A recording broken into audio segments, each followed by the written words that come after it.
Come have a seat in the Skald Circle, and hear the tale of the Lay of Harbard, as told by Casimir. Before we begin our tale, we'd like to remind you that we release new stories for free weekly on Wednesdays, on our website, Apple Podcasts, Google Play Music, Spotify, Podbean, and more. Visit www.theskaldscircle.com for more information. Now then, this begins the tale of the Lay of Harbard. A rank of mountains stood behind Thor. Some were like upturned ships, some like unfinished pyramids in monstrous cones with their tops sawn off, and none of them were smiling. Thor strode west over the tundra, and the sun kept pace with him. Then, late in the morning, he left the wilderness behind and hurried across a scrub and undulating land. So he came to a sound, a swift, deep channel. The air was utterly still. The sun placed a dazzling hand on the water, and the water seemed barely to move as it flowed. On the far bank, a figure sprawled in the midday sun, and his flat-bottomed boat lounged beside him. "You!" bawled Thor, and the water quivered. "You over there! Are you the ferryman?" The figure stirred and sat up. He cupped his hands. "Who is that oaf yelling over the water?" "Ferry me across," called Thor. "I'll pay you well from this pannier." Thor eased his thumbs under the shoulder straps. "It's packed out with fine fare, and I've eaten as much as I can already. I had a glut of herrings and a pool of porridge before I set out." The ferryman slowly got to his feet and pulled his hat well down over his head. "You're pleased with yourself, aren't you? Ah, if only you knew what lies in store for you. When you're near home, you'll hear nothing but moans. Your mother is dead." "My mother? Dead?" cried Thor. He screwed up his eyes. He screwed up his whole face. What grief could be greater? Having alarmed and upset the credulous Thor, the ferryman began to insult him. "Barefoot," he called scathingly. "Beggar's clothes. Not even breeches. I doubt if you even have a place you call your own." "Bring over your boat," roared Thor. "No need to be afraid, I'll guide you in. Anyhow, whose ferry is this?" Now the ferryman took his time. He turned his back on Thor to taunt him, and smiled grimly. "Whose ferry is that?" repeated Thor. "Hildal, thy slaughtering wolf, entrusts it to me. He's a wise man. He lives on Rassi, the Isle of Council, and he has given me my orders, no pilferers, no horse thieves, only worthy men and well-known faces. So," said the ferryman, "if you want to cross here, tell me your name." "I'll tell you," shouted Thor, "though I stand alone. I am Odin's son. I am Mele's brother, Magnai's father, strongest of the gods. You ferrymen are talking to Thor." The god's words made waves on the sound. They ran straight across the channel and broke at the ferryman's feet. "And who are you, I'd like to know?" shouted Thor. "Tell me your name, ferryman." "My name is Harbard. I seldom hide it." "Why should you hide it? Or am I talking to an outlaw caught up in some feud?" "What if you are?" retorted the ferryman. "Unless I am fated, I can look after myself against the likes of you." Thor clenched his right fist, rubbed it against his beard, and stared at the cold water. "You're not worth the trouble of wading against this channel and getting soaked up to the waist. But I'll repay you, you knock-kneed ferryman, when I get across this sound." Harbard put his hands on his hips. "Here I stand, and I'll wait. You've not yet met my equal since you fought Hrungnir." "You want to talk about Hrungnir, do you? The lolloping giant? Do you know his head was made of stone? And yet I killed him. I laid him out lifeless, and you, Harbard, what were you doing in the meanwhile?" "I spent 5 winters with Fjolvar, on the island of Algrun. There was plenty to do. There we fought, we sank our shafts into heroes and virgins." Thor rubbed his beard again. "How did you win them, your women?" They welcomed us with good grace, yes, with high spirits, and they were well advised to do so, for they could no more have escaped us than make ropes of sand or dig at the bottoms of valleys. Harbard opened his arms. I was the one they turned to first. I slept with 7 sisters, and each one gave me ecstasy. And you, Thor, what were you doing in the meanwhile? I killed the fierce giant Thiazi, and hurled the eyes of Alvaldi's son into the scalding heaven. They bear witness to my feats. Everyone can see them. And you, Harbard, what were you doing in the meantime? I enticed the night riders front their husbands. I wrought lovecraft with those witches. And that giant Harbard, he was not made of straw. He gave me a magic branch, and I whipped his wits off him.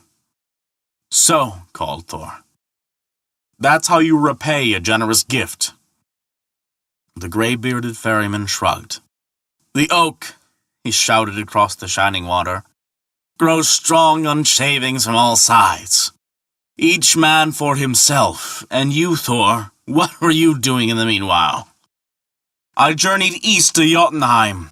I slaughtered slovenly giant women as they shambled over the fells. If they were still alive, there would be a terrible throng of giants and no men in Midgard. And you, Harbard, what were you doing in the meantime? I was the cause of war in Yalent, the land of slaughter. I set princes at each other's throats. I thwarted peace. Thor looked at the ferryman. He listened, his brow creased in thought. After they've fallen in fight, shouted Harbard, the nobly born journey to Odin. But Thor, he caters for a great gang of thralls. I see how even-handed you'd be in your gifts of men to the gods, retorted Thor. Not that you've any say in the matter. Your limbs are strong, but your heart is faint, jeered the ferryman. Such was your fear you were glad enough once to crawl into a glove, and there you forgot your name, Thunderer. Were you so scared Fjalar might hear you that you didn't dare fart or sneeze? You womanish ferryman, I'll swipe you straight down to hell if I could reach over this sound. Why bother, said Harbard with a voice like oil. We have no quarrel. And you, Thor, what did you do next? Away in the east I patrolled the bank of the Iving. Svarang's sons tried their luck there. Thor suddenly stooped and in one movement picked up a block of stone and hurled it over the sound. It whirred as it flew. Harbard stepped hurriedly out of the way and the boulder buried itself in the bank beside him. Like that, yelled Thor. They threw boulders. Much good it did them. Then they begged for a truce. And you, Harbard, what were you doing in the meantime? I was in the east too. I came to a certain understanding. I turned the head of a linen-white maid and we met in secret. I aroused that lady wearing golden ornaments and then I enjoyed her. A woman well found, said Thor. I could have done with your help, called Harbard, to hold that white maid down. I wish I'd been with you, shouted Thor eagerly. I'd have been only too ready.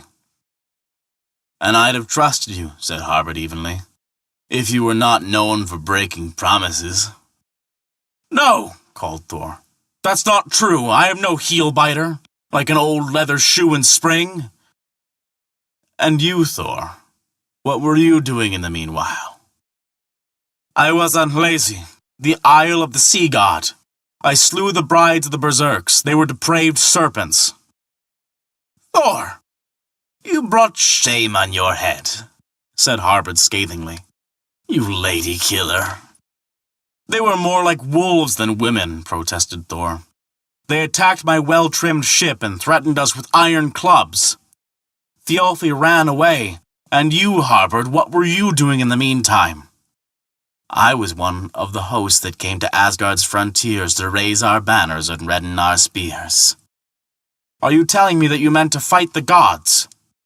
I'll give you a little finger ring and then you won't fret, said the ferryman mockingly. It will be a peacemaker between us. Thor was enraged. He kicked at the bank and a hailstorm of grit and pebbles ripped the silken water. He gripped Mjolnir in his huge fist. "Where did you dredge up such filthy abuse? I've never heard as foul an insult." "I learned it from men, age-old men who live in the hills of home." Thor shook his head in anger and envy. "That's a fine name for barrows, hills of home." "That's what I call them." "And your sharp tongue will be the end of you if I choose to wade across this river," shouted Thor. "You'll howl more loudly than a wolf if I hit you with this hammer." Harbard replied all the more swiftly. "Your wife, Sif. She's doing some entertaining. She has a lover. Keep your strength for him. That would be more to the point." "You witless fool!" roared Thor. "Shut your mouth and keep your stabbing tongue inside, you liar!" The ferryman paused, and with his one eye peering into the shining water that stops for no man. "No," he called. "I'm telling the truth. Anyhow, how long you're taking to get home? You'd be well on your way by now if you'd crossed in this boat." "You womanish ferryman! You've kept me waiting for much too long." Thor paced up and down the bank of the Sound, now swinging round and changing direction, now glaring across the water like a caged animal. The ferryman watched him. I never thought a mere ferryman could detain Azathor. Thor's eyes were blazing, and he gave a great bellow that rang round the sky. "Here's some advice. Row your boat straight over, keep your mouth shut, and set down Magnai's father on the far bank." "Go away," retorted Harbard. "I'm not rowing you across." Thor bent over the swift, cold water. He saw himself in it and saw too how the ferryman had toyed with him now, and how, for once, his strength was of no use to him. He lifted his head and thrust out his red beard. "If you won't ferry me over," he called, "at least tell me the way around." "Few words but many miles," replied Harbard. "Over stock and over stone. Take the track on your left until you come to Midgard. Then you'll find your mother, Fjorgen. She'll show you the way to the trembling rainbow that brings men to Asgard." "Can I get home today?" asked Thor. "Walk fast, don't rest, and you might be back before sunrise." "We've talked long enough," said Thor angrily. "You've done nothing but mock me." He turned and then looked back over his shoulder. "If we ever meet, I'll pay you in full for refusing me this ride." Thor strode away, furious and scorned. As he went, the jeering laugh of the ferryman followed him, and then Harbard's words. "Get lost! Let every evil being have you!" The god quickened into the vast grey wasteland. There was a sandstorm in the wilderness. The wind unwound it, a long scarf leading into the lee of the Indigo Mountains. And that is the tale of the Lay of Harbard. Thank you for listening to our story. If you enjoyed it, please take a look at our Patreon page to learn how you can earn great rewards while also supporting us. A special thank you to Kat for their support this month. It means the world to us. Remember, we release new tales for free weekly on Wednesdays. Find out where you can hear them on our website at www.theskaldscircle.com. Once again, thank you for listening to our story.